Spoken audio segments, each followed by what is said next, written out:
रतनपुर गांव में रघु अपनी पत्नी मीना और बहन गीता मां के साथ रहता था।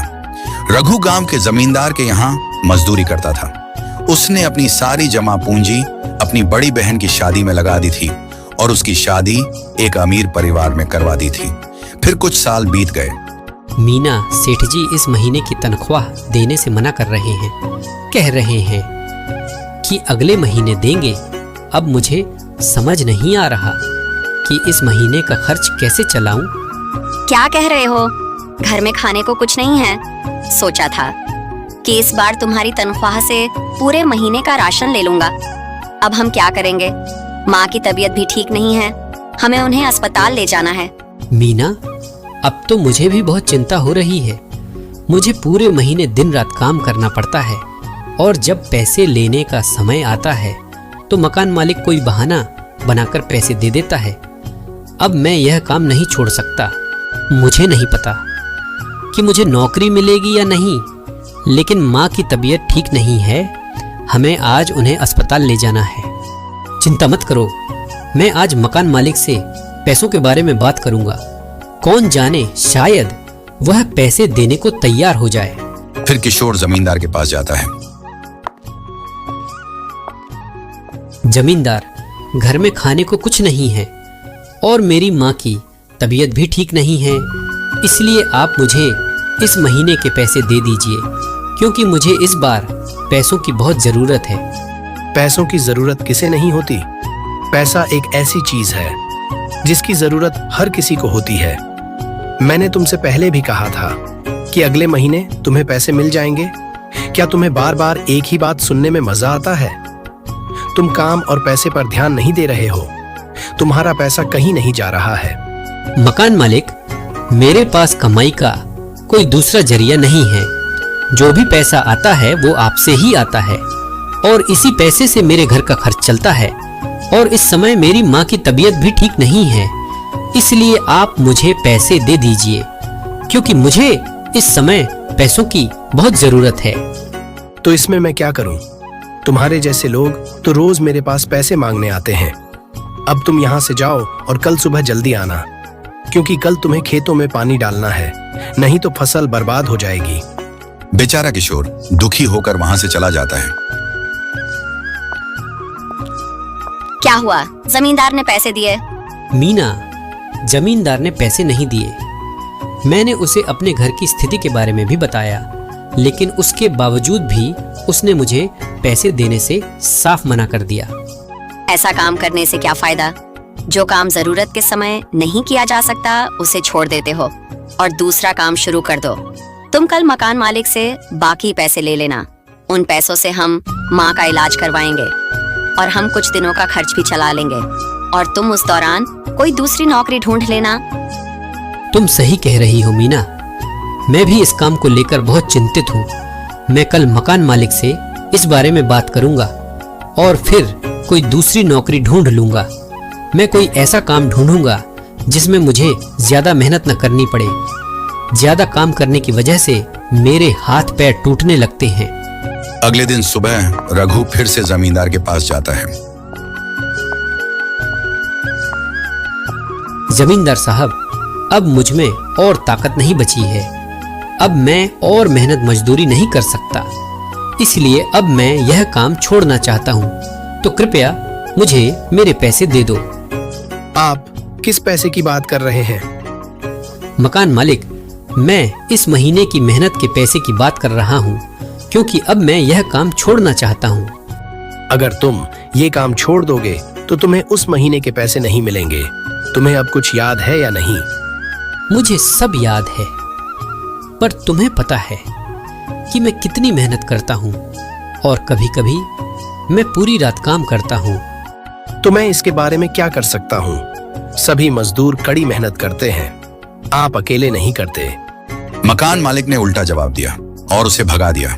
बेचारा रघु उदास होकर घर जा रहा था, लेकिन तभी रास्ते में उसे अपने बचपन के दोस्त बिरजू से मुलाकात हो गई। अरे भाई, कहाँ से आ रहे हो और तुम्हारा चेहरा इतना उदास क्यों है? भाई, क्या परेशानी है? मुझे भी तो बताओ। अरे भाई, मैं तुम्हें क्या बताऊं? मैं पैसे मांगने के लिए मकान मालिक के पास गया था, और तुम्हें तो पता है कि मकान मालिक महीने भर का पूरा पैसा नहीं देता। वह महीने भर के लिए थोड़े पैसे दे देता है। अब इस महंगाई के जमाने में थोड़े पैसे से काम नहीं चलता, और मेरी माँ भी बहुत बीमार रहती है। अगर मैं उसे जल्द से जल्द अस्पताल नहीं ले गया तो मेरी माँ बिना दवाई ही मर जाएगी। अगर तुम्हें इतने पैसों की जरूरत है तो तुम अपने गांव के जमींदार से कुछ पैसे उधार क्यों नहीं ले लेते? और जब तुम्हारे पास पैसे हों तो तुम उनका पैसा समय पर लौटा दो। हाँ भाई, तुम बिल्कुल सही कह रहे हो। मैं अभी मकान मालिक के पास जा रहा हूँ। यह कहकर रघु मकान मालिक के घर जाता है और मकान मालिक को अपनी सारी स्थिति बताता है। देखो भाई, मैं तुम्हें पैसे उधार दूंगा, लेकिन तुम मेरे पैसे समय पर लौटा देना, नहीं तो तुम्हारे लिए बिल्कुल भी अच्छा नहीं होगा। ठीक है सर, मैं समय पर आपके पैसे लौटा दूंगा। फिर मकान मालिक रघु को पैसे दे देता है और उन पैसों से रघु अपनी मां को अस्पताल में भर्ती करवाता है। लेकिन कई महीनों के बाद भी उसकी मां ठीक नहीं होती और एक दिन उसकी मौत हो जाती है। अब रघु पूरी तरह से कर्ज में डूब चुका था। जैसे ही मकान मालिक को लोन के बारे में पता चला, उसने रघु को नौकरी से निकाल दिया। जब मकान मालिक ने रघु को नौकरी से निकाल दिया तो रघु दुखी होकर अपने घर चला गया, और जब वह घर पहुंचा तो उसने अपनी पत्नी को सारी बात बताई। चिंता मत करो, भगवान सब ठीक कर देंगे। मीना, मैं पूरी तरह टूट चुका हूँ। अब मुझे कुछ भी समझ नहीं आ रहा है। मैं पूरी तरह से कर्ज में डूब चुका हूँ। अब मेरे पास कोई काम नहीं है। अब आप ही बताइए, हम क्या करेंगे? चिंता मत करो, कोई और नौकरी ढूंढो जहाँ तुम्हें हर दिन पैसे मिलते हों। लेकिन ऐसा कोई नहीं है जो मुझे काम करने के बदले हर दिन पैसे दे। अब तुम्हें किसी और के लिए काम करने की जरूरत नहीं है। आज से तुम खुद जंगल जाओ और लकड़ियाँ काटो। जितना ज्यादा काम करोगे उतना ज्यादा पैसा पाओगे। हाँ, तुम बिल्कुल सही कह रहे हो। मैं जमींदार के घर पर बहुत मेहनत करता था, पर मुझे वहाँ बहुत कम पैसे मिलते थे। लेकिन अब मैं जितनी ज्यादा लकड़ियाँ काटूंगा उतने ही ज्यादा पैसे मिलेंगे। मैं कल से लकड़ियाँ काटना शुरू करूंगा। फिर अगले दिन रघु जंगल में जाता है और लकड़ियां इकट्ठा करना शुरू कर देता है, और थोड़ी ही देर में वह ढेर सारी लकड़ियां इकट्ठी कर लेता है और गांव में जाकर उन्हें दे देता है। अब मैं बहुत जल्दी जमींदार का कर्ज चुका दूंगा, और अब मुझे और मेरे परिवार को भूखा नहीं रहना पड़ेगा। कुछ महीने ऐसे ही बीत गए, लेकिन रघु सिर्फ उतना ही पैसा चुका पाया था जितना उसने मकान मालिक से लिया था। मैंने तुमसे कितनी बार कहा है कि एक से ज्यादा लकड़ियाँ मत लाना। तुम पहले से बहुत कमजोर हो गई हो। मीना, तुम ही बताओ कि मैं एक से कम लकड़ियाँ कैसे ला सकता हूँ? मुझे जमींदार के पैसे भी देने हैं। मुझे हमेशा डर लगा रहता है कि कहीं मकान मालिक अपने आदमियों के साथ पैसे मांगने न आ जाए। वह बहुत गुस्सैल किस्म का आदमी है। अगर मैंने उसका कर्ज नहीं चुकाया तो पता नहीं वह मेरा क्या करेगा। चिंता मत करो, भगवान जरूर कोई रास्ता निकालेंगे। फिर रघु जंगल में जाता है और लकड़ियां बेचकर घर वापस आता है। तब उसकी पत्नी उसे खाना परोसती है। सुनो, तुम किसी और से पैसे उधार क्यों नहीं ले लेते और उन पैसों से मकान मालिक का कर्ज क्यों नहीं चुका देते? मीना, बुरे वक्त में कोई किसी का साथ नहीं देता। सब मुंह मोड़ लेते हैं। और वैसे भी मेरे सभी दोस्त गरीब हैं। उनके भी 2 परिवार हैं। वे अपने परिवार का पेट पालते हैं, तो ऐसी स्थिति में वे मेरी मदद कैसे कर पाएंगे?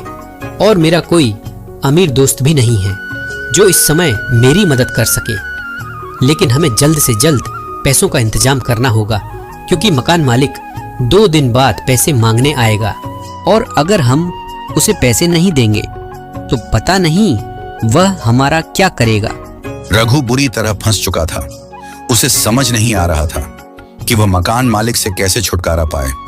फिर अगले दिन रघु जंगल में जाता है, लेकिन तभी उसे रास्ते में एक व्यक्ति मिलता है और वह रघु के हाथ में कुल्हाड़ी देखकर उसे रोक लेता है। तुम्हारे हाथ में कुल्हाड़ी देखकर मुझे तुम लकड़हारे जैसे लग रहे हो, और तुम अभी लकड़ी काटने जा रहे हो। हाँ, मैं लकड़हारा हूँ और मैं अभी लकड़ी काटने जा रहा हूँ। क्या हुआ? क्या तुम्हें मेरी कोई मदद चाहिए? मुझे तुम्हारी कोई मदद नहीं चाहिए। लेकिन अब तुम्हें सजा जरूर मिलेगी। हो सकता है मुखिया जी तुम्हें आजीवन कारावास की सजा भी दिलवा दें। अरे भाई, तुम ऐसा क्यों कह रहे हो? मैंने तो ऐसा कोई काम नहीं किया है जिसकी सजा मुझे मिले। क्या तुम्हें नहीं पता कि सरकार ने अभी तुम्हें लकड़ी काटने से मना किया है? और अगर तुम फिर भी पेड़ काटते पकड़े गए तो सरकार तुम्हें कड़ी सजा देगी। अब तुम्हें मेरे साथ मुखिया के पास चलना पड़ेगा। अरे भाई, अगर मैं लकड़ी नहीं काटूंगा तो घर का खर्च कैसे चलाऊंगा? अगर तुम चाहते हो कि तुम्हारा घर का खर्चा चलता रहे और मुखिया तुम्हें सजा भी न दे, तो इसके लिए तुम्हें मुझे 5,000 रुपए देने होंगे। मैं तुम्हारे बारे में मुखिया को कुछ नहीं बताऊंगा। उसकी ऐसी बातें सुनकर रघु की आंखों में आंसू आ जाते हैं। अरे भाई, मुझे क्यों रोक रहे हो? रोने से कुछ नहीं होगा। रोने से कुछ नहीं होगा, पैसे से ही काम चलेगा।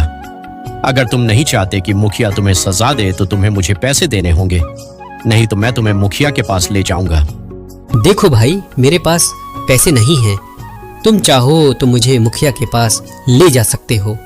क्या तुम्हें अपनी बाकी की जिंदगी जेल जाने का डर नहीं है कि तुम कुछ पैसे बचाने के लिए अपनी बाकी की जिंदगी जेल में गुजारना चाहते हो? भाई, मैं पहले ही अपनी जिंदगी से बहुत थक चुका हूँ। मैंने अपनी सारी जमा पूंजी अपनी बहन की शादी में लगा दी। फिर जब मेरी माँ बीमार पड़ी तो मैंने अपने गांव के सेठ हीरा से पैसे उधार ली, लेकिन फिर भी मैं अपनी माँ को नहीं बचा सका और मैं कर्ज में डूब गया। अगर मैंने सेठ हीरा के पैसे समय पर नहीं दिए तो पता नहीं वो मेरा क्या करेगा। देखो, मैंने कभी किसी की मदद नहीं की, लेकिन तुम सच में बहुत बुरे हालात में हो। मैंने कभी कोई अच्छा काम नहीं किया, लेकिन अब मैं करूंगा। कौन जानता है, भगवान तुम्हारी मदद करने के बजाय मेरे कुछ पापों को कम कर दे। यह कहकर वह व्यक्ति रघु को सोने के सिक्कों से भरा एक थैला देता है। इस थैले में सोने के सिक्के हैं। तुम उन सिक्कों से सेठ हीरा का कर्ज चुका देना और बचे हुए सिक्कों से नया कारोबार शुरू करो।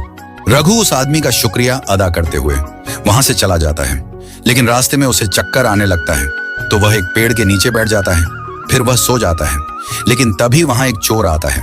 वह बैग लेकर वहां से चला जाता है और थोड़ा आगे जाकर जब वह थैले में देखता है तो बहुत खुश हो जाता है। हे भगवान, इतने सारे सोने के सिक्के, आज तो मेरी किस्मत खुल गई। अब मुझे और मेरे परिवार को भूखा नहीं रहना पड़ेगा। इन सिक्कों की वजह से अब मुझे 1 साल तक कोई काम नहीं करना पड़ेगा। हे भगवान, इतने सारे सोने के सिक्के, आज तो मेरी किस्मत खुल गई। अब मुझे और मेरे परिवार को भूखा नहीं रहना पड़ेगा। इन सिक्कों की वजह से अब मुझे 1 साल तक कोई काम नहीं करना पड़ेगा। यह कहकर वह अपने घर की ओर चला जाता है और जब रघु की नींद खुली तो वह बैग को अपने पास न देखकर बहुत डर गया। हे भगवान, मुझे क्या हो गया? न तो मैं सोता हूँ और न ही सोने के सिक्कों वाला बैग कहीं गायब होता। कई सालों के बाद मैं खुश था, पर अब तो मैं भी हार गया हूँ। अब सेठ हीरा का कर्ज कैसे चुकाऊंगा? हे भगवान, मेरी मदद करो। मुझे नहीं मालूम कि मैंने पिछले जन्म में कितने पाप किए हैं, जिसके कारण इस जन्म में मेरी किस्मत इतनी खराब हो गई है। यह सब मेरे ही कर्मों का फल है। हे भगवान, मेरी मदद करो। फिर थोड़ी देर बाद रघु अपने घर जाता है और चोर अपनी पत्नी से कहता है, तुम हमेशा मुझे उल्टा ही कहते थी कि मैं कुछ नहीं करता। यह सोने के सिक्कों से भरा थैला देखो, इन सिक्कों से हमारा साल भर का काम आसान हो जाएगा। अब मुझे साल भर कोई काम नहीं करना पड़ेगा। तुम्हारे पास इतने सारे सोने के सिक्के कहाँ से आए? तुम्हें ये सवाल पूछने की आदत कब पड़ गई? मुझे ये कहाँ से मिली? तुम्हारा क्या मतलब है? मेरा मतलब है क्योंकि मैं जानना चाहती हूँ कि क्या तुमने ये सोने के सिक्के चुराए हैं?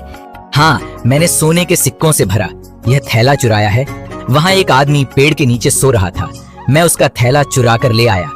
अब तो तूने चोरी भी शुरू कर दी है। इस बैग को चुराते हुए तुझे थोड़ा डर नहीं लगा कि तू किसी को दुखी करके खुद को खुश करना चाहता है? उस बेचारे को तो पता ही नहीं कि उसने क्या कर दिया है। सोने के सिक्कों से भरे इस बैग को देखो, वह गरीब नहीं हो सकता। तुम्हें कैसे पता कि वह गरीब नहीं है? क्या तुम उसे जानते हो? मैं उसे नहीं जानता, लेकिन एक गरीब आदमी इतने सारे सोने के सिक्कों के साथ चैन से सो नहीं सकता। हमें इस बात से कोई फर्क नहीं पड़ता कि वह गरीब है या अमीर। तुम्हें बस ये सोने के सिक्के उसे लौटाने होंगे। मुझे भूखा रहना मंजूर है, लेकिन मैं चोरी के पैसों से अपना और अपने बच्चों का पेट नहीं भर सकती। तुम्हें कम पैसे कमाने चाहिए और अपने बच्चों को खिलाना चाहिए, न ही चोरी करनी चाहिए। ठीक है, मैं उसका बैग लौटाकर आ जाऊंगा। चोर रघु को सोने के सिक्के देने के लिए उसकी तलाश में निकल पड़ता है। जब रघु अपने घर पहुंचता है तो कहता है, आज मैं तुम्हारा बहुत देर से इंतजार कर रही थी। तुम इतनी देर से कैसे आए? लेकिन रघु अपनी पत्नी को कोई जवाब नहीं देता। क्या हुआ? तुम कुछ क्यों नहीं कहते? बताओ मुझे। फिर रघु अपनी पत्नी को सब कुछ बताता है। तभी वह चोर रघु को खोजता हुआ वहां आता है। अरे भाई, तुम्हारे चेहरे को देखकर तो ऐसा लग रहा है कि अगर तुम किसी गहरी परेशानी में हो तो मुझे अपनी परेशानी बता सकते हो। मैं तुम्हारी यथासंभव मदद करूंगा। अरे भाई, गरीब आदमी की कोई मदद नहीं करता। जब मेरी बहन ने मेरी मदद नहीं की तो क्या तुम मेरी मदद करोगे? अरे भाई, एक बार तुम मुझे अपनी परेशानी बताओ, फिर देखना मैं तुम्हारी मदद जरूर करूंगा। रघु उसे सारी बात बताता है। मेरे पास सिर्फ आज का दिन है। अगर मैं कर्ज नहीं चुका पाया तो मुझे मालिक का नौकर बनना पड़ेगा। चोर उस सोने के थैले को रघु के सामने रख देता है। ये तुम्हारा बैग है। तुम्हारा ये बैग कहाँ से आया? किसी ने चुरा लिया था। मैंने तुम्हारा बैग चुराया था ताकि मैं अपने घर का खर्च चला सकूं, लेकिन मेरी पत्नी ने मुझे साफ मना कर दिया कि वो भूखी रहेगी। लेकिन चोरी के पैसों से घर का खर्च नहीं चलेगा, इसलिए मैं आपका बैग लौटाने आया हूँ। हो सके तो मुझे माफ कर देना, मेरी वजह से आपको इतना कष्ट हुआ। कोई बात नहीं भाई, आपने मेरा बैग लौटा दिया, इसीलिए मैंने आपको माफ कर दिया। अब मैं मालिक का कर्जा चुका दूंगा और बचे हुए सिक्कों से जमीन खरीदूंगा, जिस पर हम दोनों मिलकर खेती करेंगे। क्या तुम सच कह रहे हो? हाँ, मैं सच कह रहा हूँ। मैं आपकी परेशानी समझ सकता हूँ। आपने अपने परिवार का पेट पालने के लिए जो भी किया वह आपका धर्म है। इस तरह रघु और उसकी पत्नी मीना दोनों मिलकर कड़ी मेहनत करके सेठ के पैसे वापस कर देता है और खुशी खुशी अपना जीवन व्यतीत करने लगते हैं।